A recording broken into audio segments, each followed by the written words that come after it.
So here we have the Mini Paceman on a 13 plate. I'm going to start off by showing you around the outside of the car, and then we'll hop in and run through some controls on the inside. From the outside though, you can see that it's a 3-door car with those black alloy wheels, white roof and white mirror caps as well. We're going to start off inside the boot and then work our way around the rest of the car from there. As we approach the back of the car, you can see we have reversing sensors, plenty of boot space as well, which can be increased further if you wish to by folding down either or both of the 50-50 split folding rear seats. Okay, so we're just going to work our way back around to the front of the car and then we'll hop in and run through some controls on the inside of it from there. But now that we've done a full circle, you can see it's in excellent condition the whole way round. Just briefly before we climb in, I think it's well worth seeing the interior from this exterior point of view. There's plenty to run through on the dashboard, so let's hop in and we'll do that right now. Okay, now that we're inside the car, we're going to start with the dials. We have the rev counter, as you can see, the digital readout for the speedometer, and then beneath that, the main trip computer, which includes the total miles of this car. They are 60,023. You can change the information displayed in that section by pressing a button on the end of the indicator stalk. We back out to the steering wheel. We have our stereo and phone controls, as well as cruise control over on this right-hand side. And then in the center, the main speedometer for the car. And also, of course, as you can see, the main screen for the car, which includes satellite navigation. Accessing the information on the screen and everything I'm doing that you can see right now is all done using this dial just here.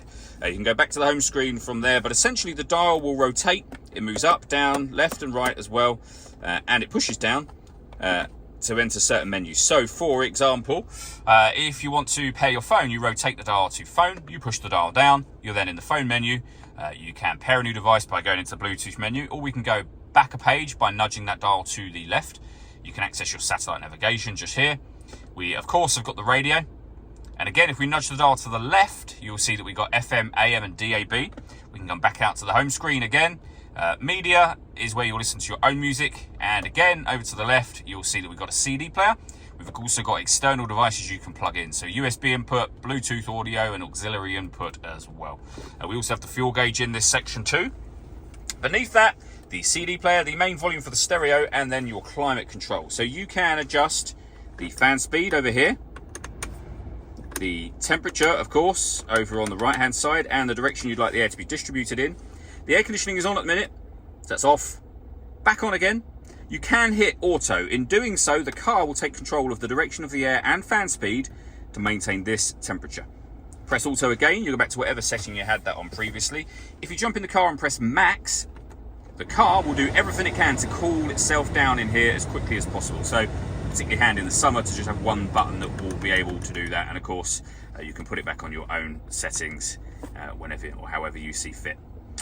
We've also then below that got heated driver and passenger seats, both of which have 3 heat settings each, with the front and rear fog lights. We can turn sport mode on. So the car, essentially what will happen is the clutch pedal will be a bit more sensitive, accelerator will be a bit more sensitive, the car will just feel that bit sportier. Deadlock, so you can lock and unlock the car doors from the outside. You can turn off the stop and start. This car is designed to cut out when it's stationary in traffic to save you fuel. The system is off when that light shows, and we can turn off our traction control as well. And then finally, we have a 6-speed manual gearbox. All that leaves me to say is thank you for taking the time to watch this video. If you'd like to come and see the car in person and have a test drive, please feel free to give us a call here at Glenbourne's. We'd love to hear from you soon.